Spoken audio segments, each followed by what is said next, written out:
ada pertanyaan ya. Ada pertanyaan begini. Katanya kalau Ramadan itu ya, karena berkahnya Ramadan dikatakan idza jaa Ramadan futihat abwabul jannah ya.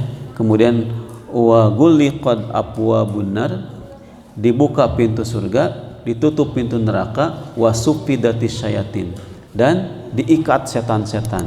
Nah, ya kan nyambung kana eta. Dibuka pintu surga, ini keberkahan Ramadan ya. Di luar Ramadan tidak ada ya. Karena hanya Ramadan yang membawa keberkahan seperti ini. Dibuka pintu surga, ditutup pintu neraka, dan setan diikat. Ini bisa bermakna hakiki sebetulnya ya. Hakiki. Betul, Allah membukakan surganya, menutup nerakanya, dan mengikat setannya. Dalam hadis yang lain dikatakan dibukakan pintu rahmat, ditutup pintu jahanam, dan dirantai setan-setan, dirantai. Hadis yang tadi diikat, yang kedua dirantai, ada yang ketiga hadis yang lain tugolu, dibelenggu. Nah, dibelenggu setan teh. Tak muncul yang bertanya, nah, Pak Ustadz, kenapa katanya di bulan Ramadan setan tuh dirantai, diikat, dibelenggu? Tapi ternyata di bulan Ramadan masih ada orang yang tidak mau saum, masih ada yang tidak mau sholat, masih ada yang melakukan kemaksiatan. Kumaha cenah ieu hadis teh bener enggak gitu ya? Nah, ada yang bisa jawab enggak, ibu-ibu? Ibu-ibu biasa ngawaler teh. Apaan cenah Ramadan teh diikat setan teh dirantai. Tapi geuning aya keneh anu maksiat, anu dosa, anu naon ngabangkang gitu, nu teu salat masih aya keneh. Gimana ngajawabna? Nah, kalau orang-orang lain mah kan ini kita dibuat ragu-ragu, ini berarti Rasulullah ini ngabohong ya cenah, naudzubillah. Dia menyalahkan hadisnya, padahal bukan salah hadisnya. Tapi kita yang tidak tahu penjabarannya gitu. Jawabannya ya, biar ibu bisa ngajawab mungkin teh. Satu jawabannya. Jawaban pertama, sumber dosa dan maksiat itu bukan hanya setan gitu. Eta yang harus ibu jawab teh. Jadi sumber dosa dan maksiat itu, yang mendorong dosa dan maksiat itu bukan hanya setan. Jadi teu aya setan oge, tetap manusia itu bisa berbuat dosa dan maksiat. Kenapa? Karena dalam diri manusia ada yang namanya hawa nafsu. Tah eta. Apalagi kalau hawa nafsunya selama 11 bulan teh digoda we terus ku setan tehnya supaya jauh dari agama, otomatis pas Ramadan tuh ya gitu we. Pernah baca enggak, atau pastilah pernah baca atau minimal dengar ya, ketika Allah Subhanahu wa taala mengatakan wa idz qulna lil malaikati isjudu li adam fasajadu illa iblis. Apa kata Allah? Aba wastakbaro. Ya, dia menolak, dia ingkar, dan dia menyombongkan diri.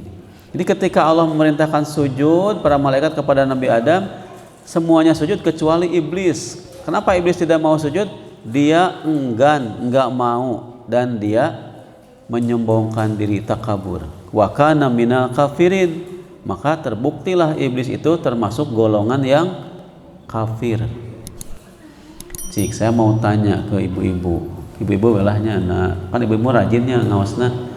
Aya mingguannya ada Bu pengajian ahad apa setiap pekannya? Ada. Setiap harinya juga ada mungkin ya. Nah, gitu. Adalah. Ini kan bulanan ya.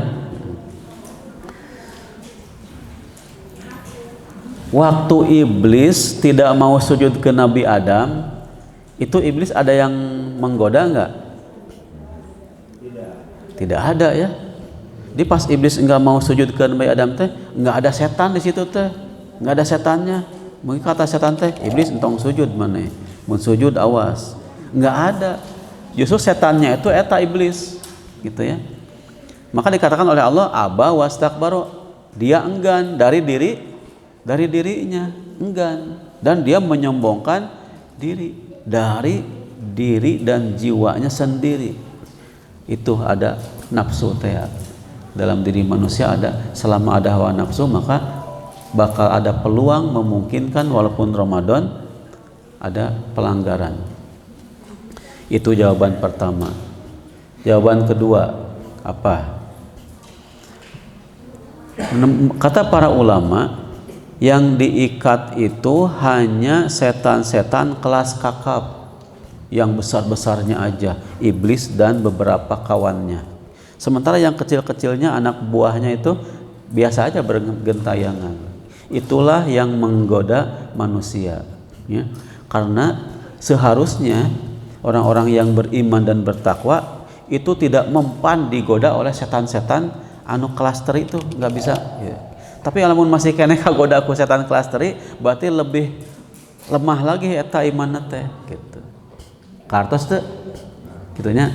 Nah, itu jawaban para ulama ya, yang kedua gitu. Yang ketiga kata para ulama, maksudnya dibelenggu itu memang dibelenggu, ya. Nabi hanya mengatakan setan dibelenggu, setan diikat. Nabi tidak mengatakan setan tidak bisa menggoda, tidak. Hanya mengatakan setan dibelenggu, bukan berarti tidak bisa menggoda. Masih bisa menggoda dengan isyarat-isyarat, dengan bisikan-bisikan gitu ya, tapi tidak seleluasa di bulan yang lain. Jadi ketika di bulan Ramadan itu dia tidak leluasa seperti di bulan yang lain. Itu ya pertanyaan yang pertama ya, kenapa masih ada kemaksiatan, kemungkaran di bulan Ramadan? Jawabannya 3 itulah minimal cukup insya Allah.